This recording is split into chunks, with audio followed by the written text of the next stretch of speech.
సహస్ర ఇప్పుడు సోషల్ మీడియాలో చాలా వైరల్ అవుతున్న పేరు. అండ్ ఆమెను అతి దారుణంగా చంపేశారు. అండ్ ఇక్కడ షాకింగ్ విషయం ఏంటంటే 10th చదువుతున్న పక్కనే ఉన్న ఒక అబ్బాయి ఆమెను చంపేశాడు. అసలు ఏం జరుగుతుంది? కాలం ఎట్టిపోతుంది. అండ్ ఈ పాప కోసం చాలామంది న్యూస్ ఛానల్స్ వాళ్ళు వీడియోస్ చేస్తూ ఒక క్షణం తల్లిదండ్రులు చంపేశారు అంటున్నారు, మరొకరు వేరే వాళ్ళ పేర్లు చెప్తున్నారు. దాని కారణంగా అందరూ చాలా కన్ఫ్యూజ్ అవుతున్నారు. అందుకే ఈ వీడియోలో ఫుల్ క్లారిటీగా జరిగింది మొత్తం చెప్తాను, చూడండి. 2 రోజుల క్రితం ఆ అమ్మాయి ఇంట్లోనే అతి దారుణంగా పడి ఉంది.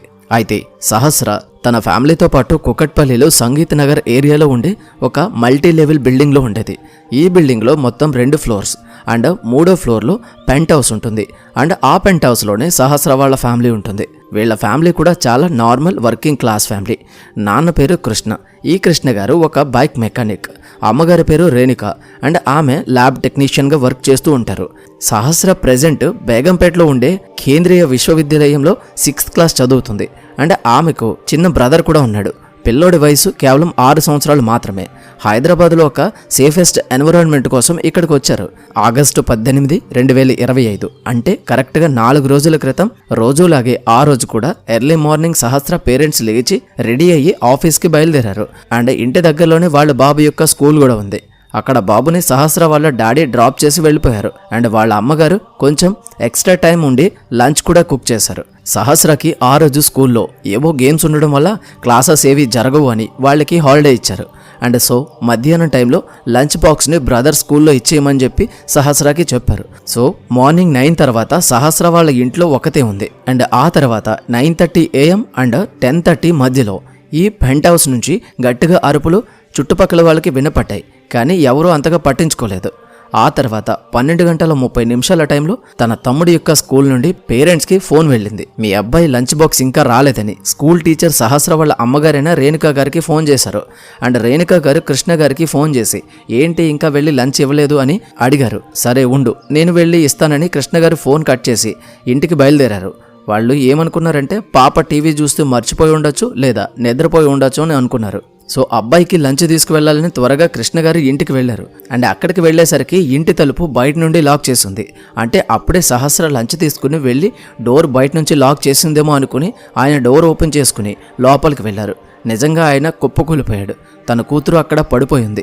చుట్టూ మొత్తం బ్లడ్, కత్తిపోట్లతో గాయాలతో క్లియర్గా కనిపిస్తున్నాయి. ఆయనకి 1 సెకండ్ ఏమైందో కూడా అర్థం కాలేదు. వెంటనే పెద్దగా అరుచుకుంటూ తన కూతురిని ఎత్తుకుని బయటకు వచ్చేశాడు. అండ్ ఆయన అరుపులు చుట్టుపక్కల వాళ్ళకి వినపడ్డాయి. అందరూ వచ్చారు. వెంటనే దగ్గరలో ఉన్న హాస్పిటల్కి తీసుకువెళ్ళగా అప్పటికే ఆ పాప మరణించింది అని డాక్టర్స్ చెప్పారు.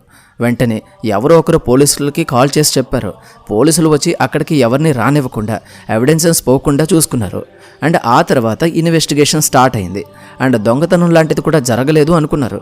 సో ఈ హత్య వెనకాల అసలు కారణం దొంగతనం కాదు అని అనుకున్నారు. ఎందుకు అంటే అక్కడ ఏ వస్తువు పోలేదు అని. బట్ ఈ 10th చదువుతున్న అబ్బాయి కేవలం డబ్బు మాత్రమే దొబ్బేశాడు. అండ్ ఇక్కడ పెద్ద ప్రాబ్లం ఏంటంటే ఆ బిల్డింగ్లో కానీ ఆ చుట్టుపక్కల కానీ CCTVలు లేవు. దాని కారణంగానే ఎవరిని కనిపెట్టలేకపోయారు. అండ్ ఇక్కడ ఫింగర్ ప్రింట్స్ కూడా తీసుకున్నారు. వాటిని ల్యాబ్కి పంపించారు. ఇక్కడ పోలీసులను కూడా షాక్ చేస్తుంది ఏంటంటే అక్కడ వెపన్స్ కూడా దొరకలేదు. అండ్ పాప వేసుకున్న డోర్ బలవంతంగా తోసినట్టు కానీ పగలగొట్టినట్టు కూడా ఏమీ లేవు. దాని కారణంగా ఈ హత్య చేసింది తెలిసిన వాళ్లే అని. అండ్ ఇక్కడ మరొక షాకింగ్ విషయం ఏంటంటే తప్పించుకోవడానికి ట్రై చేసినట్టు ఎటువంటి ఆనవాళ్లు కూడా కనిపించలేదు. అండ్ పోలీసులు ఇచ్చిన రిపోర్ట్స్ ప్రకారం దాదాపుగా 20 సార్లు ఆమెను పొడిచారు. అండ్ అలాగే ఈ హత్య దాదాపుగా 9:30 అండ్ 10:30 మధ్యలో జరిగినట్లు చెప్తున్నారు. స్టార్టింగ్లో చెప్పా కదా ఇదే టైంలో పాప అరుపులు వినపడ్డాయని, కానీ ఎవరూ వీటిని అంతగా పట్టించుకోలేదని. అండ్ ఆ తర్వాత తెలిసిన రిపోర్ట్ ఏంటంటే పాపని సడన్గా అటాక్ చేశారు. సో బేసిక్గా ఎవరో తెలిసిన వాళ్ళు ఆ పాపతో మాట్లాడుతూ ఆ తర్వాత వెంటనే చేశారు. అండ్ ఈ రోజుకి దాదాపు 5 పోలీస్ టీంలు ఈ కేసు మీద ఇన్వెస్టిగేషన్ చేస్తూ ఉన్నాయి. ఆ తర్వాత రోజు అంటే 19th మార్నింగ్ నుంచి అన్ని యాంగిల్స్లో అంటే ఆ చుట్టుపక్కల వాళ్ళని అలాగే ఆ ఇంటికి ఉన్న వాచ్మెన్ని అండ్ అలాగే చివరికి ఆ అమ్మాయి పేరెంట్స్ని కూడా ఇన్వెస్టిగేషన్ చేయడం మొదలుపెట్టారు. ఆ తర్వాత విట్నెస్ ఇంటర్వ్యూస్ని కండక్ట్ చేశారు. అండ్ అందులో ఒక పర్సన్ పేరు బయటకు వచ్చింది. అండ్ ఆ పేరు సంజయ్. సంజయ్ ఒరిజినల్గా ఒడిశా నుంచి వచ్చాడు. అండ్ ఇక్కడే 2nd ఫ్లోర్లో తన వైఫ్తో ఉంటున్నాడు. సో మెజారిటీ క్లూస్ అన్నీ కూడా సంజయ్ వైపే తిరిగాయి. అండ్ ఇప్పటికీ అంటే ఈ రోజు ఉదయం వరకు సంజయ్ ప్రైమ్ సస్పెక్ట్ మాత్రమే. ఇప్పటికీ అదే రీజన్ అని ఇంకా కన్ఫర్మ్ అవ్వలేదు. అండ్ ఈవెన్ ఇప్పటికీ కూడా సంజయ్నే హత్య చేశాడని చెప్పలేదు అండ్ అతడు కూడా ఒప్పుకోలేదు. సో పోలీసులు మిగతా యాంగిల్స్లో ఇంకా ఇన్వెస్టిగేషన్ చేస్తున్నారు. అప్పుడే పక్కనే ఉన్న ఇంట్లో ఒకడు దొరికాడు. వాడే 10th చదువుతున్న ఒక అబ్బాయి. ఈ సంఘటన జరిగిన దగ్గర నుండి ఏమీ తెలియని వాళ్ళ ఉండిపోయాడు. కానీ పోలీసులు చుట్టూ ఉన్న వాళ్ళందరినీ ఇన్వెస్టిగేషన్ చేసే టైంలో వీడు తేడాగా ఉండడం గమనించిన పోలీసులు గట్టిగా అడిగేసరికి నిజం మొత్తం చెప్పేశాడు. చేసింది నేనే అని ఒప్పుకున్నాడు. ముందే వెళ్ళి డోర్ ఓపెన్ చేసి నేరుగా డబ్బు తవ్వేసి మళ్ళీ వెనక్కి వచ్చేయాలని ఒక షీట్ మీద రాసుకున్నానని కూడా చెప్తున్నాడు. కానీ ఆ అమ్మాయి ఇంట్లో ఉన్నట్టు తెలియదు. సడన్గా కనిపించేసరికి పొడి చేశాను, ఛాన్స్ ఇవ్వలేదు అని చెప్పాడు.